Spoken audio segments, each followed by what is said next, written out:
ओमनीटेक engineering IPO का आज हम फाइनल डिसीजन जानेंगे कि इसमें अप्लाई करना है कि नहीं करना है। तो वीडियो को कंप्लीट देखिए, आपको फाइनल डिसीजन यहाँ पे पता चल जाएगा। यहाँ पे देखो साइज की बात करें तो साइज इसका था 523 करोड़ का आईपीओ था, जिसमें से फ्रेश 418 करोड़ का था और ओएफएस 165 करोड़ का था। फ्रेश ज्यादा था, ये अच्छी बात है।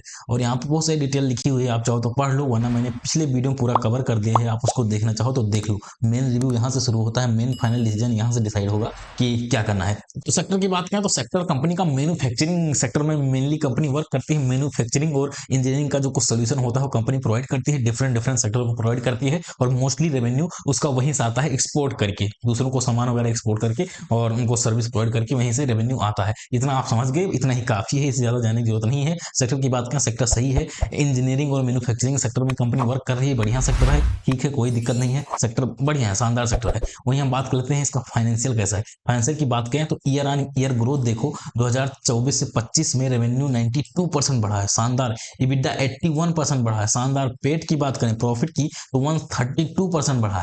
वहीं टोटल एसेट की बात करें तो 61.85% बढ़ा है। नेटवर्थ की बात करें तो 159% बढ़ा है। टोटल बोरो की बात करें तो 43.45% बढ़ा है, जो कि निगेटिव है, इसको बढ़ना नहीं चाहिए था। बाकी अभी हम देखेंगे डेट टू इक्विटी क्या है, मेंटेन हो रहा है कि नहीं है, मैनेज करने लायक कि नहीं है, वहां से भी क्लियर हो जाएगा। ईपीएस की बात करें तो 125% बढ़ा है। तो ये सब मतलब शानदार यहाँ पे देखने को लग रहा है। बस यही डेट वाला जो है, यहाँ बोरो जो बढ़ा है, ये थोड़ा सा निगेटिव पॉइंट है, बाकी सब कुछ बढ़िया है, फाइनेंशियल इसका शानदार है। और यहाँ पे इंडिकेटर में सबसे पहले हम डेट टू इक्विटी ही देखते हैं। देखो डेट टू इक्विटी 1.6 का है, जो कि निगेटिव पॉइंट है। 1 से ज्यादा है, ये निगेटिव पॉइंट है, ये ऐसा नहीं होना चाहिए था। आरओई की बात करें तो 12.07% का है। आरओसी की बात करें 9.19% का है, ठीक ठाक है। रिटर्न ऑन नेटवर्क की बात करें तो 12% के अराउंड है, ठीक है। पेड 10% से ऊपर है, बढ़िया है यार। इबिडा की बात करें, ये भी शानदार है, 30.7% का। तो ऑलमोस्ट सब कुछ ठीक ठाक देखने को लग रहा है। ऑब्जेक्टिव की बात करें तो कंपनी अपना यहाँ पे देखो कर्जा कर्जा चुकाने में खर्चा करने वाली है। तो अभी आप जहाँ पे डेट इक्विटी जो देखे हो 1.6 के अराउंड जो आ रहा है, वो आने वाले दिनों में कम हो जाएगा, तो उसका ज्यादा हमको टेंशन नहीं लेना है। बट फिर भी वो ज्यादा है यार, तो उसको ज्यादा ही बोला जाएगा।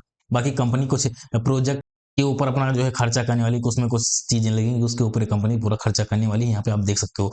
कंपनी के ऑब्जेक्टिव की बात करें, मतलब इस आईपीओ के ऑब्जेक्टिव की, तो ऑब्जेक्टिव इसका शानदार है, क्लियर ऑब्जेक्टिव है, बढ़िया है।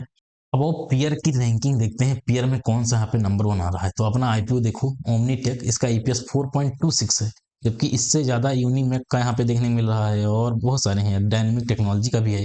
पी की बात करें तो अपने आईपीओ का पी 54 का है, और 54 से कम यहाँ पे कोई देखने को नहीं मिल रहा है। तो ठीक है, अपना आईपीओ का पी सही है, मतलब ठीक ठाक वैल्यूएशन पे आईपीओ कहीं ना कहीं देखने को मिल रहा है। रिटर्न ऑन नेटवर्थ की बात करें, रिटर्न ऑन नेटवर्थ अपने आईपीओ का इन सब में सबसे ज्यादा है, ये अच्छी बात है यार। नेट एसेट वैल्यू की बात करें, नेट एसेट वैल्यू 19.8 का है, बाकी यूनिमेक वगैरह ज्यादा होगा, ये देखो इसका ज्यादा है।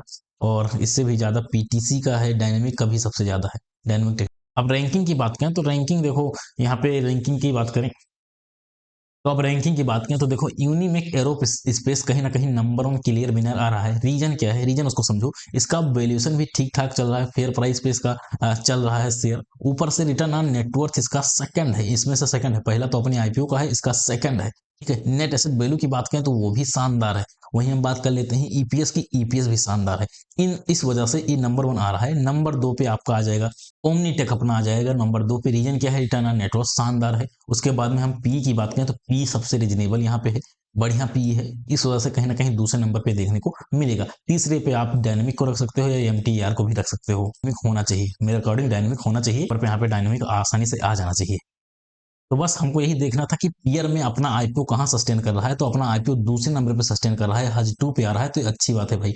हज 2 पे अपना आईपीओ आ रहा है, तो ये अच्छी बात है, बढ़िया है। ये देख लेते हैं एंकर बुक की रेटिंग। तो एंकर बुक की रेटिंग मेरे ख्याल से बढ़िया देखने को मिलेगी। रीजन क्या है, टीयर 1 डोमेस्टिक म्यूचुअल फंड का पोर्शन 36% का है, टॉप एफपीआई का 20% का है, एआईएफ का 23% का है। यहीं से क्लियर होगा कि इसकी रेटिंग 9 से ऊपर ही निकल जाएगी। यहाँ पे रेटिंग की बात करें तो रेटिंग 9 आउट ऑफ 10 देखने को मिली है। तो एंकर बुक की रेटिंग यहाँ पे भाई शानदार देखने को मिली है, एंकर बुक बढ़िया है।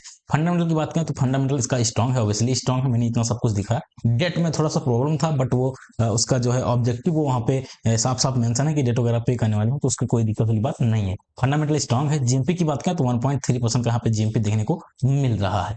अब बात करते हैं अप्लाई करना है कि नहीं करना है। तो पहली चीज में लिस्टिंग गेन का तो कोई व्यू नहीं बन रहा है, फर्स्ट नंबर। यदि कोई लिस्टिंग गेन के लिए सोच रहा है तो लिस्टिंग गेन का कोई व्यू नहीं है। दूसरा है लॉन्ग टर्म के लिए, यदि कोई इसमें लॉन्ग टर्म के लिए अप्लाई करना चाहता है तो लॉन्ग टर्म के लिए यहाँ पे थोड़ा बहुत रिस्क लेके अप्लाई कर सकता है। अब देखो लॉन्ग टर्म में थोड़ा सा रिस्की रहता है, आईपीओ वाला जो है लॉन्ग टर्म में कहीं ना कहीं थोड़ा सा रिस्की होता है, तो रिस्क जिसको लेना है वही लॉन्ग टर्म के लिए करना तो ज्यादा बेहतर है। मैं पर्सनली इसमें लॉन्ग टर्म के लिए अप्लाई करने वाला हूँ, क्योंकि एंकर बुक भी मुझे सही लगा और सारा कुछ यहाँ पे सही देखने को मिला है। उसको लॉन्ग टर्म के लिए लगाने वाला हूँ, तो इसमें मुझे लिस्टिंग गेन से फर्क नहीं पड़ने वाला है। तो लॉन्ग टर्म के लिए बाकी लिस्टिंग गेन की बात करें तो 4-5% ऐसे कुछ लिस्टिंग गेन देखने को मिल जाएगा।